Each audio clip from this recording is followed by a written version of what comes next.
মসজিদের ইমাম, মুয়াজ্জিন ও খাদামদের জন্য গ্রেড ভিত্তিক বেতন কাঠামো সহ নিয়োগ, ছুটি ও কল্যাণ সুবিধা নির্ধারণ করে নতুন মসজিদ ব্যবস্থাপনা নীতিমালা ২০২৬ প্রকাশ করেছে সরকার।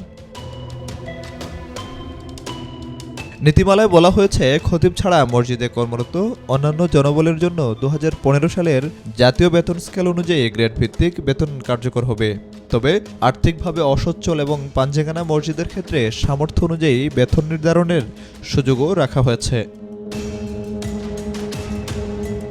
নতুন কাঠামো অনুযায়ী সিনিয়র পেশ ইমাম পাবেন ৫ম গ্রেড, পেশ ইমাম ৬ষ্ঠ গ্রেড এবং ইমাম বেতন পাবেন ৯ম গ্রেডে। এছাড়া প্রধান মুয়াজ্জিন ১০ম গ্রেড, মুয়াজ্জিন একাদশ গ্রেড, প্রধান খাদিম পঞ্চদশ গ্রেড এবং খাদিম ষোড়শ গ্রেডে বেতন পাবেন।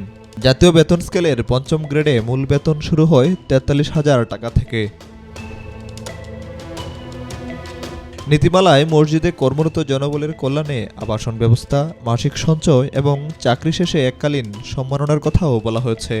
ছুটির ক্ষেত্রে প্রতি মাসে সর্বোচ্চ ৪ দিন সাপ্তাহিক ছুটি, বছরে ২০ দিন নৈমিত্তিক ছুটি এবং ১২ দিনে ১ দিন অর্জিত ছুটির ব্যবস্থা রাখা হয়েছে। নিয়োগে স্বচ্ছতা আনতে ৭ সদস্যের বাছাই কমিটির কথাও বলা হয়েছে। এই কমিটির সুপারিশ ছাড়া কোনো নিয়োগ দেওয়া যাবে না।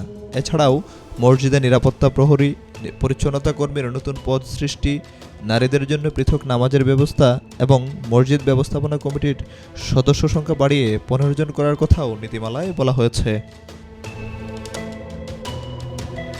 সরকার বলছে, এই নীতিমালার মাধ্যমে মসজিদে কর্মরত জনবলের আর্থিক নিরাপত্তা ও মর্যাদা নিশ্চিত হবে।